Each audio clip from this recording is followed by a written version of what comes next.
Princess Serena, not Princess Serena, and today I am so excited to show you my updated theater pin collection. Quite literally updated because I finally caught up in all of the plays I've ever seen ever, and I have them all in pin form. I get all the enamel ones, like where I can, of course. And when a theater doesn't have one, then I go to this incredible Etsy shop called Broadway Dork Designs. Jackie, if you're watching, thank you for making my theater pin dreams come true. So I'm gonna open this package of 15 playbill pins, and then I'm going to show y'all an overview of my entire theater board, which I redid. And I'm also going to be sharing my tier list that I just made of all the plays I've seen. So without further ado, let's get into it.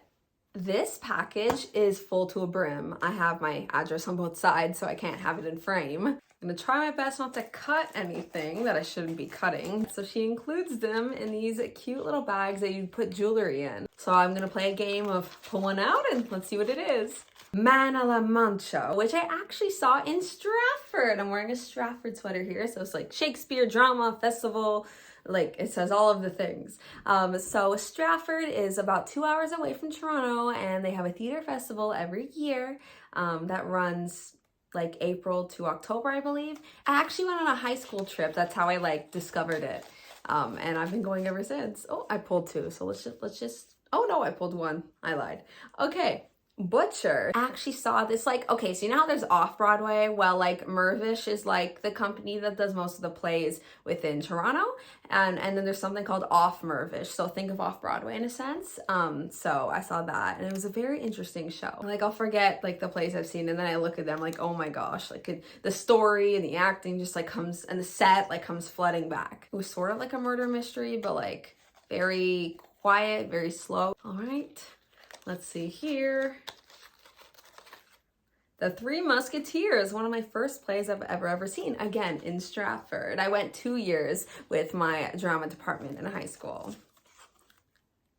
An Ideal Husband. Oh, all of the Stratford ones are just in this bag. And the last one in this one is the least. Usually it's last but not least, no, Cats. Cats is the least. Let me tell you, like lately I've been rating my plays on a scale of 1 to Cats. 1 being the best, 4 being just like, average to me. I've never really disliked a play before except for Cats. So like Cats, I wouldn't even associate with the 4s. That's an insult to all the other plays that I would class in a 4. I'm very open-minded when it comes to plays, but Cats, there's no plot. Nothing goes on. It's very creepy, and yeah, I don't like anything about it. I'm actually allergic to the animals, so I should have known I wasn't gonna like the play, but at last I still needed a pin to commemorate it because I did see it. Opened 5 just now. There's 10 more. But the last play I saw was Harry Potter and the Cursed Child, and I am not the biggest Harry Potter fan. I have not even seen all the movies, but I coincidentally stopped at movie 4 like 10 years ago, and I vaguely remember like what happened and everything.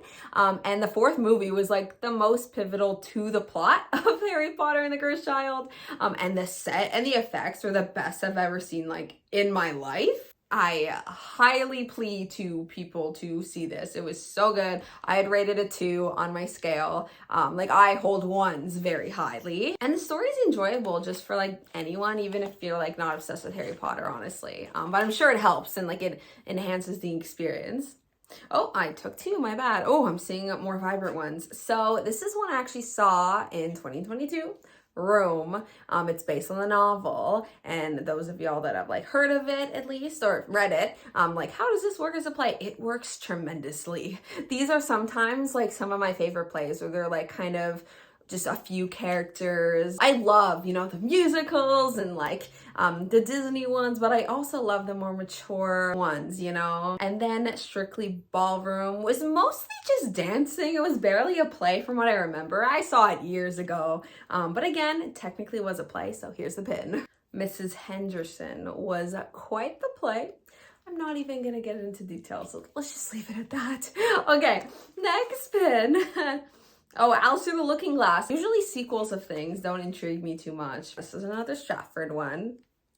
Napoli Millinera. I can't say it, but yeah, it was This is the only play I've ever seen that had 3 intermissions, and like we were kind of confused like after, like supposedly, when it like ends after the first intermission, it like supposed to be over, and we're like, wait, like that's a very odd ending. Not every play has to end in like a perfect little bow, but like there was no curtain call, and it just was like an odd scene to end on. So yeah, I went to the washroom luckily, and then they're like, okay, get back to your seats. I'm like, oh my gosh. When people think of Stratford, they think of Shakespeare, which is why there's Shakespeare on here, but like there are so many other plays. Like I've seen Guys and Dolls in Stratford. I've seen a Rocky Horror Picture Show in Stratford. Oh, a little card came. My bad. I didn't realize, like, okay, I'll open that at the end. 2 hands, 4 pianos. I was not sure what I was gonna think of this. I knew very little going into it, which is like what I like. But yeah, there's only 2 actors, and they're the ones that like did the original run as well. And they played like multiple like characters, like children, like themselves, and then like the piano teachers. It was a really fun one. And I took a friend to her first play with that one actually, and shout out Marion, hi. She'll be on the channel eventually, I promise. She's the one I went to Banff with, by the way. And she loved it, and now she's like, yep, I'm gonna see more plays, because she actually played the piano as a child, so it was like extra funny for her. All's Well That Ends Well. It's one of the most recent plays I've seen back in July in Stratford, and that one actually is Shakespeare. This one was so great. Boy That Falls from the Sky. It was like a one-man show, and he actually starred alongside Drake and Degrassi, and it was like his whole story, like, how he made it on Broadway after, and like his failures and successes, and he like made it really funny. Again, I love seeing plays like have like never seen before. Like just when I'm like, I've seen every sort of like type of play, like I have not at all in the slightest. And I love live theater for that. Like you never know what to expect. I try to go as spoiler free as I can. Even if it's something I know, like if it's based on a property I'm familiar with, or even if I've seen the movie. But if there is a movie out there and I've never seen it, like I don't see it. And it's just more enjoyable like that for me. But when I do have expectations, because it's like I know the story, sometimes it still impresses me. It's amazing. Live theater, please let me know in the comments below what your favorite play you've ever seen was, or a play you would love to see that you haven't yet. Every Little Nookie, a little scandalous. Again, Stratford can go there. There's 4 different theaters there, and the ones that are in the studio theater, I've come to realize are like the more like risque plays. Saw it with my dad. Great choice, Serena. But no, it was really funny. I loved it. The School of Scandal. I vaguely remember seeing this in 2017. Didn't impress me too much. The concept did, but not the execution. That would definitely be a 4 in my ranking. Again, miles better than Cats. Here's an overview of all of my new playbill pins and my latest enamel one. This is such a cute little envelope. Okay. So it's their business card. Please check out their Etsy shop. They don't just do pins. They also do like earrings and charm bracelets and so much more stuff. Okay.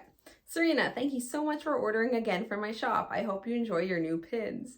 Oh, I will, Jackie. I will. So let's go put them on the board. But before I show you my completed theater board, at last I finally ranked them. It actually wasn't too difficult. Everything kind of naturally fell into its tier spot. So number 1, I would categorize as absolutely phenomenal. Would definitely see again if I had the chance. I actually already saw Wicked, Waitress, and Kiki Boots twice. And I was just so taken into this world, literally forgot who I was, so immersed into the play. Obviously my favorite ones.